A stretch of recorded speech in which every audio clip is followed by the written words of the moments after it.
Morning class. Welcome to the quality control lab again.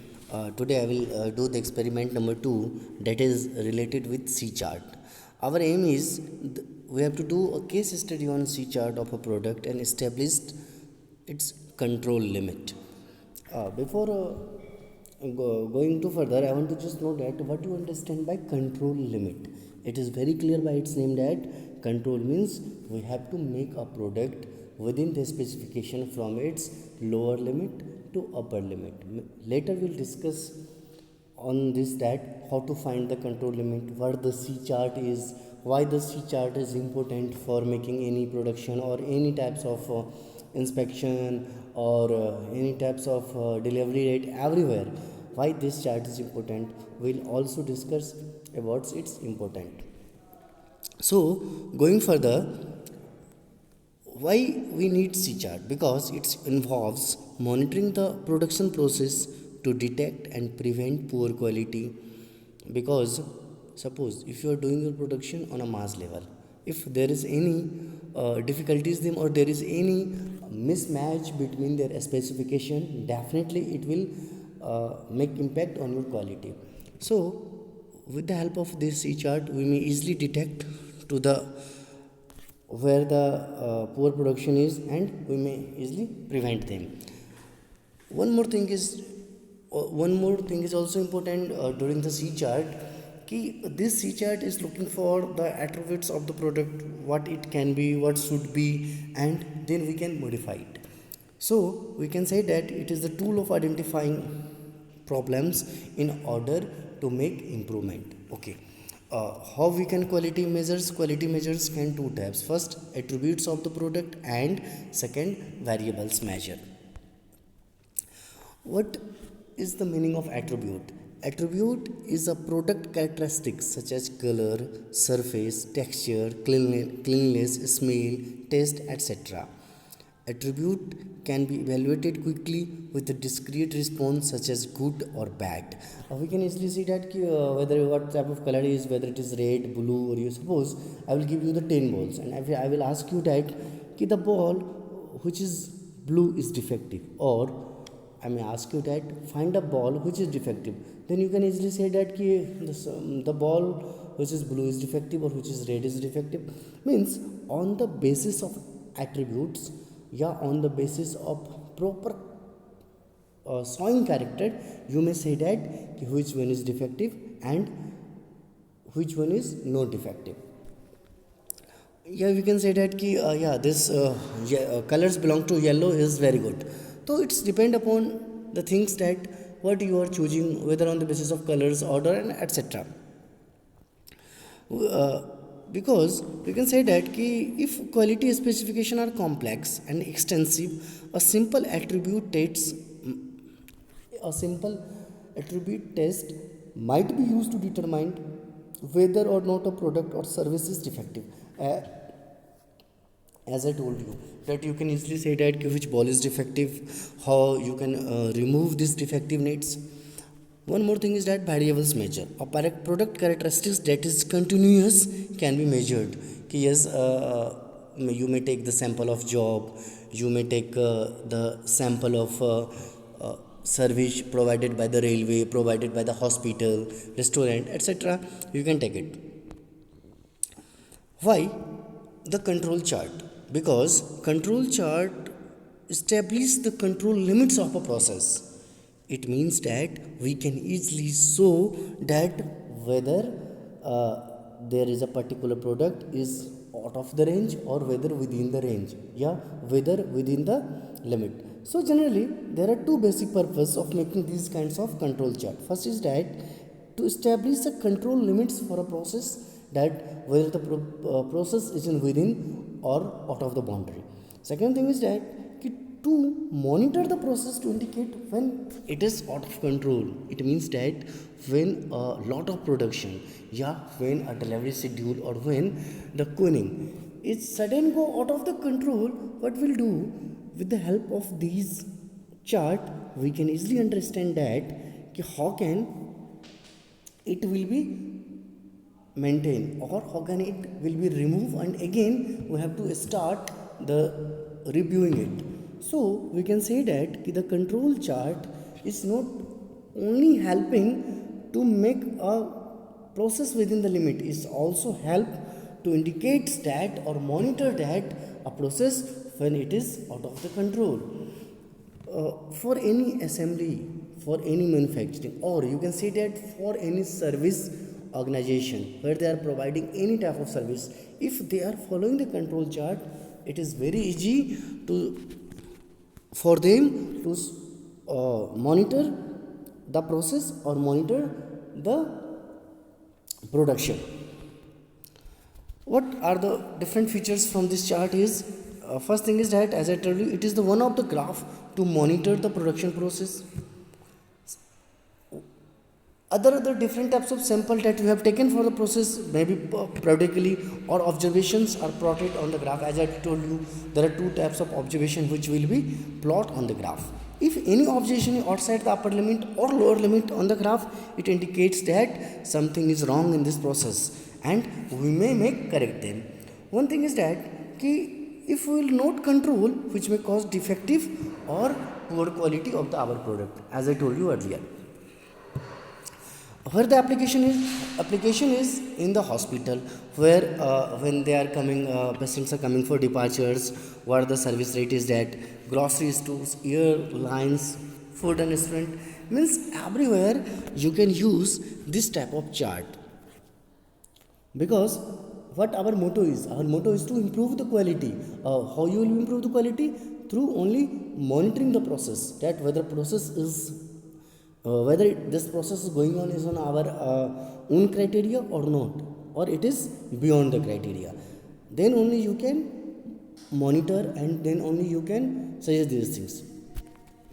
One more important thing before going to further, I want to add here that C chart is very helpful for to increase the productivity also, because what is the productivity is just the ratio of input by the output.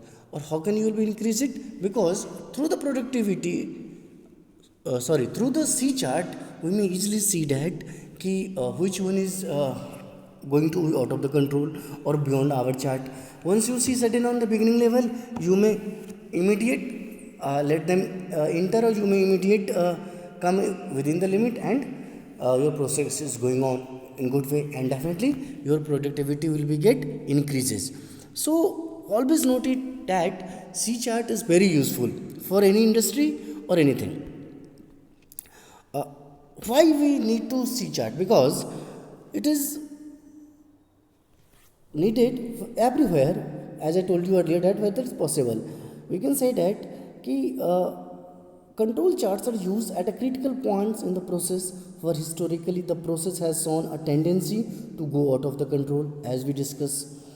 At a point where it process goes out of the control, it is periodically harmful and costly. Definitely, if the point it is going to be out of control, maybe in case of medical or somewhere it is harmful, or whether it is in production, if it is go for out of control, it is your costly. Because why? When inspection it will get with the inspection department, definitely it will not as per quality criteria. Then again, it will treat as a scrap and go for reproduction. So then again it is costly, because it is reproduction. Again you have to invest everything on that. That's why it is costly also. It is frequently used at the beginning of the process and check the equality of raw materials and delivers for a service operation. You always remember it. If you found any problem at the beginning, then definitely it will be good for you.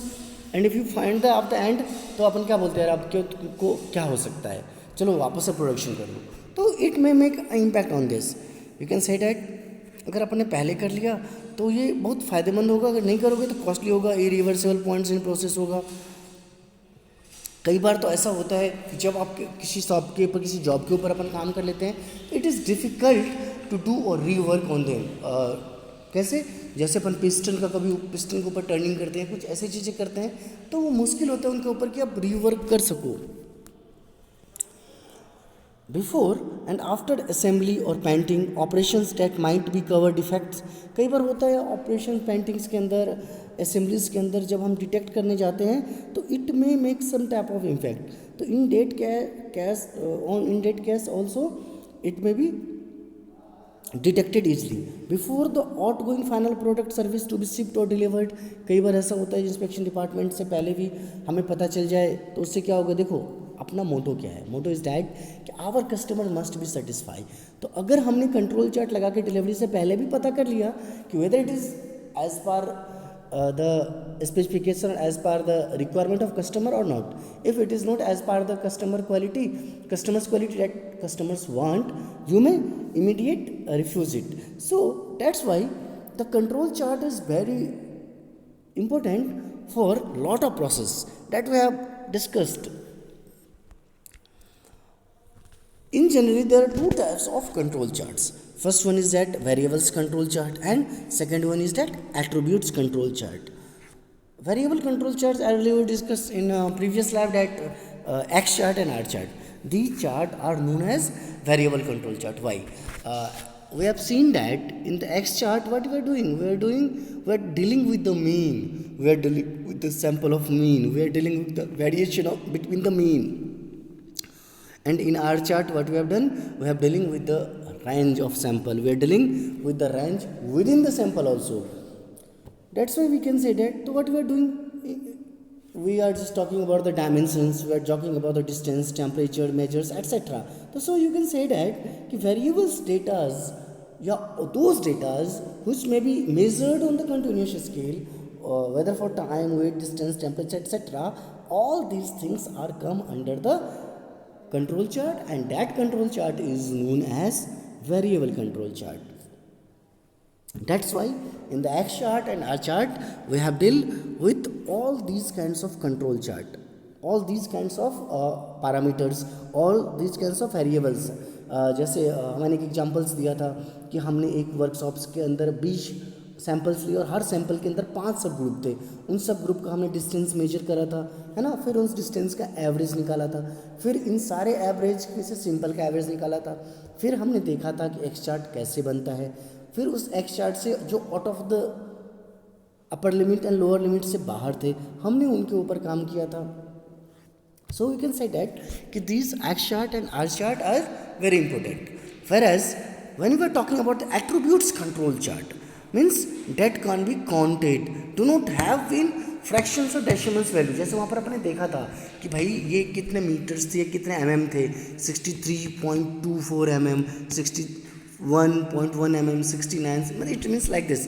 Whereas जहाँ पर ना तो fraction हो ना decimals हो, जो सिर्फ counted का जा सके, गिना जा सके, these are known as attributes.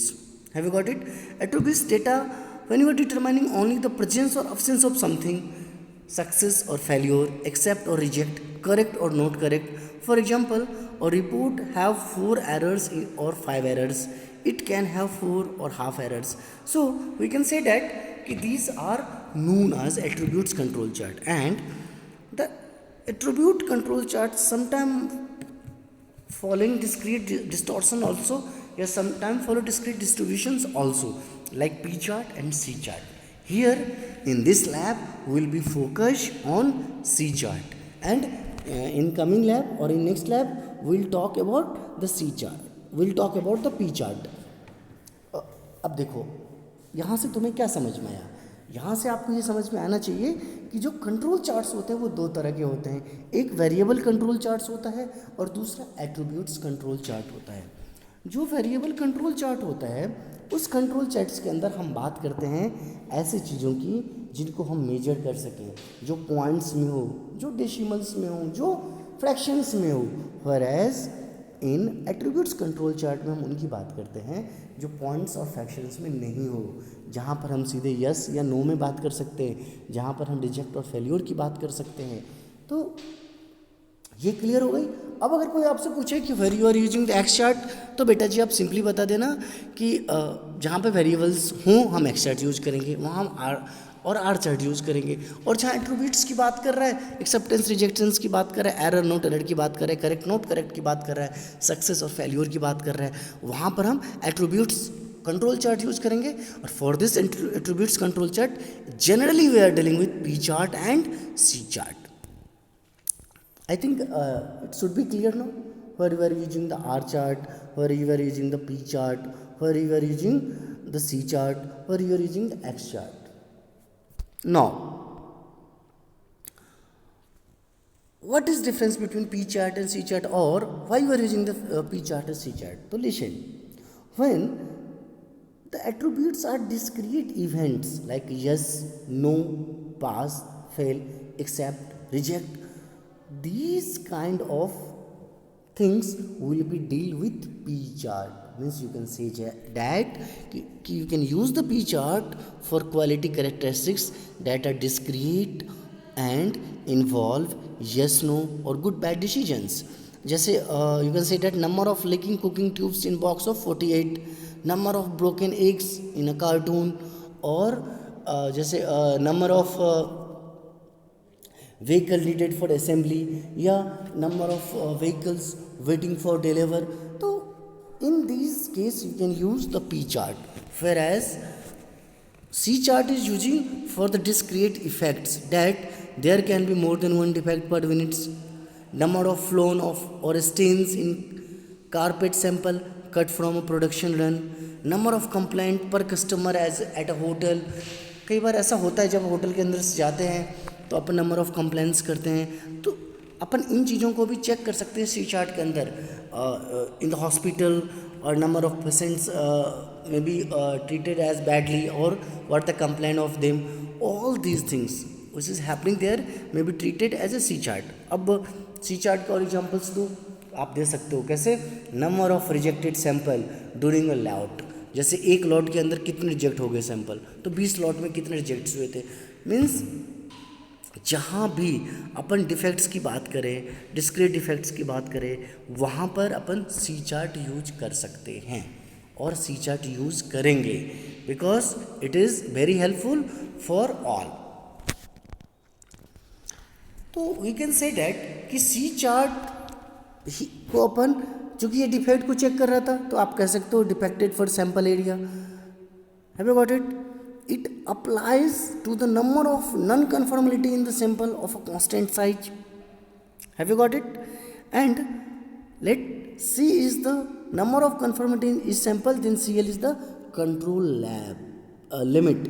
It means that it is based on the Poisson distributions. It controls limits where it goes up and down. It all these things may be deal with these things. Now, what should be the application of the C chart? You can say that to control the number of non-conforming rivets in an aircraft wings, to control the number of interpretation observed in a galvanized sheet, to control the number of defects in a final assembly like TV, computers, radio, etc. Listen, सीधी सी भाषा में आप समझ जाओ कि जहाँ भी अपन defect की बात करेंगे और एक लॉट में कितना डिफेक्ट हुआ, इन डिफेक्ट की अगर स्टडी करेंगे तो अपन सी चार्ट यूज करेंगे. It is very clear, point should be noted here. ये जो डिफेक्ट है ये डिफेक्ट कहीं भी हो सकता है, weather it is assembly, whether it is inspection और एनीवेयर. तो ऐसा नहीं है कि असेंबली में डिफेक्ट आएगा तभी सी चार्ट लगाएंगे. अगर प्रोडक्शन के अंदर भी डिफेक्ट आ रहा है और हमें बिल्कुल सीधा सीधा वैल्यू आ रहा है कि number of defects will be this things, और इस टर्म में आ रहा है एक लॉट से इतने डिफेक्ट निकल रहे हैं या एक दिन में इतने डिफेक्ट आ रहे हैं और फिर 30 दिन में इतने डिफेक्ट आ रहे हैं, तो क्या करना चाहिए. तो अपन इन सारे जगहों पे सी चार्ट का यूज करेंगे. It is very clear no कि सी चार्ट का कहाँ यूज करेंगे. भाई कितने सारे नंबर्स आ रहे हैं, कितने सारे डिलीवर्स आ रहे हैं, तो you can easily find out the value. अब अपन देखते हैं case study. Case study means अपन अब देखते हैं कि सी चार्ट को यूज कैसे करना है. How can we use the C chart. जरा देखें क्या कहता है ये कहता है the number of weekly customer complaint are monitored in large hotel using a C chart. Develop 3 sigma control using the data below. अब देखो एक ऐसी कंपनी है जो कंप्लेंट को डील करती है सी चार्ट की हेल्प से. Have you got it? तो जब हेल्प करते हैं, अब देखो क्या कह रहा है कि जो पहले वीक है उसके अंदर नंबर ऑफ कंप्लेंट्स 3 आए थे, राइट. दूसरे वीक के अंदर नंबर ऑफ कंप्लेंट्स 2 आए.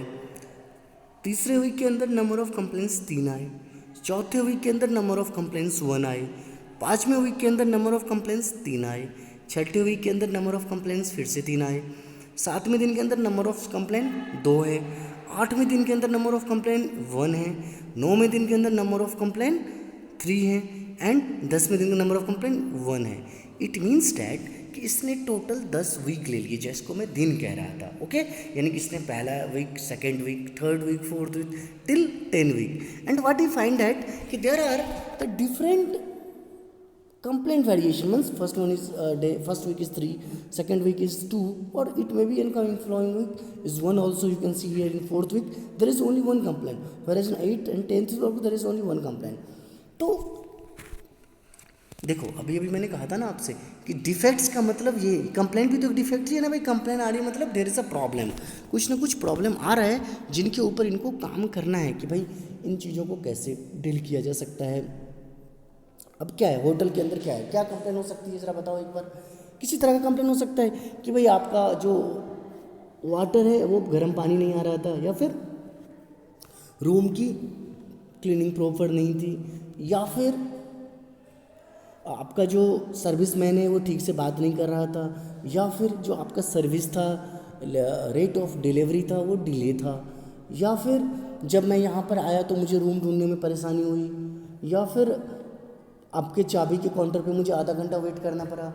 मतलब lot of things you can say that. आप ऐसा कह सकते हो कि आपके मैनेजर्स या जो आपके वर्कर्स थे उन्होंने मुझे सही से गाइड नहीं करा, उन्होंने मेरे से सही तरीके से बात नहीं करा, या जो आपका क्लीनिंग पर्सन था वो अननेसेसरी रूम में ज़्यादा टाइम रुका। मतलब you can say any types of complaint may be create या may be arises during a hotel visit और during a hotel stay. So we can say that कि एक बहुत बड़ा होटल है जहाँ पर उसने 10 वीक का डेटा कलेक्ट किया और उसने देखा कि 10 वीक के डेटाज के अंदर हर वीक के अंदर अलग अलग कंप्लेन आ रहे थे। किसी वीक में 3, किसी वीक में 2, किसी वीक में 1। It is very clear no.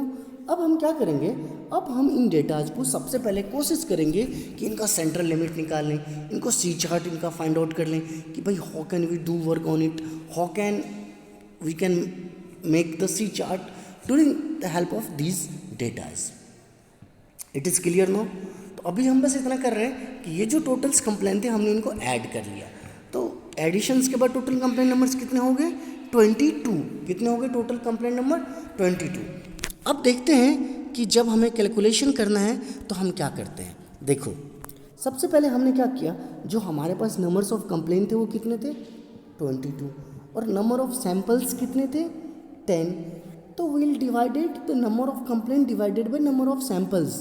तो it's give the control limit और central limit for making a graph. यदि अब अगर आपको कोई पूछे कि how can you make the graph, तो हमेशा ध्यान रखना कि जब भी आपको CL निकालने के लिए कोई कहता है तो करना क्या है अपन को, कि जो भी नंबर ऑफ कंप्लेंट्स या नंबर ऑफ डिफेक्ट्स दिए रहेंगे उनको नंबर ऑफ सैंपल से हम डिवाइड कर देंगे। कैसे, अगर मैं बोल दूं कि एक असेंबली शॉप के अंदर पहले दिन 5 व्हीकल्स के अंदर डिफेक्ट पाए गए, दूसरे दिन 3 व्हीकल्स के अंदर डिफेक्ट पाए गए, 10वें दिन 5 व्हीकल्स के अंदर, 11वें दिन 12, इस तरह से 30वें दिन तक, 30वें दिन 15 व्हीकल्स के अंदर डिफेक्ट पाए गए, 31वें दिन 5 व्हीकल्स या 2 व्हीकल्स के अंदर डिफेक्ट पाए गए।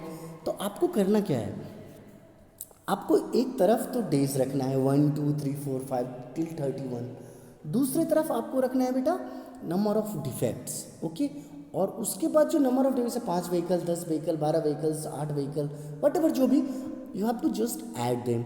जब आपने ऐड कर लिया तो अब आप इसके टोटल नंबर ऑफ डिफेक्ट्स जो हैं आपके उनको डिवाइड कर दो टोटल नंबर ऑफ डेज से। भाई आप पर डे का सैंपल ही तो ले रहे हैं अपन डेज, कि आज कितनी डिफेक्ट आई, कल कितनी डिफेक्ट आई, परसों कितनी डिफेक्ट्स आई। तो अब हमने क्या किया कि हमने डिवाइड कर दिया नंबर ऑफ डेज से। तो what we found that central limits. तो जब हमने सेंट्रल लिमिट फाइंड आउट कर लिया तो ये अपना आ गया यहाँ पर वट एवर जो भी आ जाए उस केस में। अब यहाँ पर देखो, यहाँ पर क्या है कि वीक की बात कर रहा है और नंबर ऑफ कंप्लेन की बात कर रहा है। तो अब हमने सबसे पहले नंबर ऑफ कंप्लेंट्स को ऐड कर लिया था। देखो दिखेगा बिल्कुल आपको अलग से, नंबर्स ऑफ कंप्लेंट्स कितने हैं, 22। नंबर ऑफ सैंपल कितना है, हमने कितने दिन का सैंपल लिया भाई, तो हमने 10 वीक का दिया है सैंपल। तो ठीक है, हम 10 से डिवाइड कर देते हैं। तो 22 डिवाइडेड बाई 2 इक्वल टू 2.2। अब अपना अपर कंट्रोल लिमिट क्या होगा और लोअर कंट्रोल लिमिट क्या होगा। मैंने अर्लियर कहा था कि ये सिग्मा से वेरी करता है, यस या नो। तो अपना अपर कंट्रोल लिमिट क्या हो गया कि जो अपना सेंट्रल लिमिट है plus sigma into under root central limit. It's okay, it is very clear. Now the value of this are 3. So the UCL is 6.65 और LCL is again control limits minus z under root control limits, that is minus 2.25. So point should be noted here. When you find the value in minus, will not go below the 0. भाई specification 0 ही होगा, 0 से नीचे क्यों जाएंगे? Number of complaint 0 से नीचे minus में तो हो ही नहीं सकता ना. दैट्स वाई वी आर, क्या कभी ऐसा हो सकता है कि सर बताओ एट्रीब्यूट्स माइनस के अंदर चला गया हो? नहीं होगा. वो बोलेगा ठीक है आज कोई कंप्लेंट है तो क्या है, तो आज 0 कंप्लेंट है. तो you have to note it down कि जब ये 0 कंप्लेंट्स की बात कर रहा है तो हम ध्यान रखेंगे कि भाई अगर हमारी वैल्यू माइनस में चली जाती है, if you find the LCL is in minus like minus 2.25, any values in minus we put LCL as a 0 and whatever our UCL will be will put them also. It means that कि LCL never be in negative, it may be 0 और greater than 0 and UCL कहने की तो बात है ही नहीं, always is in positive. तो gentleman क्या यहाँ क्लियर हुआ आपसे कि आप CL कैसे निकालोगे? नंबर्स ऑफ डिफेक्टिव्स या नंबर ऑफ कंप्लेंट्स या number of unassembly divided by total number of samples. कि भाई हमने एक दिन से अगर 30 दिन का लिया है तो वो, अगर वीकली लिया है तो वो मंथली लिया है तो उससे डिवाइड कर देंगे कि भाई कितने वीक का लिया है, कितने मंथ का लिया है, कितने डेज का लिया है. Okay, then you can easily find the UCL, then you can easily find the LCL. जब हम ये सब चीज़ें फाइंड कर लेते हैं तो हम चलते हैं ग्राफ की तरफ, राइट. अब हमें क्या करना है कि सबसे पहले एक तरफ तो हम वीक लिख लेंगे 1 2 3 4 5 6 7 एक्स एक्सिस पे, और वाई एक्सिस पे हमें क्या करना है, जो हमारी लिमिट्स है जो हमने फाइंड आउट किया है उसको लिखेंगे. तो हम 0 से चलेंगे और जो भी अपना कितना आना था यहाँ पर 6.65, तो हम यहाँ पर 6.65 से थोड़ा ऊपर ले लेते हैं 6.68. अब हम क्या करेंगे कि जो हमारे डेज आए हैं, जो हमारी वैल्यू आई है, हम इन सबको पुट कर देंगे. फिर जैसे एक्स चार्ट में देखा था, आर चार्ट में देखा था, कि हम चेक करेंगे कि क्या कोई वैल्यू ऐसी तो नहीं है ना जो आउट ऑफ कंट्रोल हो, मीन्स इस लिमिट से बाहर हो. अगर ऐसी कोई वैल्यू हमें मिल जाए जो कि इस लिमिट से बाहर हो या फिर जो इस लिमिट से आउट ऑफ कंट्रोल हो, तो उस केस में अपन क्या करेंगे, वापस से चार्ट बनाएंगे, वापस से अपन फाइंड आउट करेंगे कि भाई इसको लिमिट्स के अंदर लाना है तो इसका फाइनल लिमिट्स कितना होगा. अब देखो इस केस में हम क्या देख रहे हैं कि जो भी अपनी वैल्यू थी 10 वीक का, ये सारे के सारे हमारे विद इन द लिमिट्स हैं, with in the control chart हैं. तो इसका क्या मतलब है, if the value is in with in the control chart, it means that कि अपन को मॉडिफिकेशंस करने की ज़रूरत नहीं है, जो अपना प्रोसेस चल रहा है वो सही चल रहा है. देखो जब एक्स चार्ट के अंदर भी आपको मैंने बताया था लास्ट एक्सपेरिमेंट के अंदर कि जब हमने देखा था कि some values are the out of the X chart, then what will do, we again we have taken only those value which is in the x chart, then we find again the average, then we go for again for x bar chart. The same process will be applied here also C chart, but here we can see for this particular case study the value is within the control limit. That's why we are not going beyond the control chart, means the data or the value that we have taken here is in the control. So in conclusion we can say that defects or non-conformity data are always more informative than fraction non-conformity.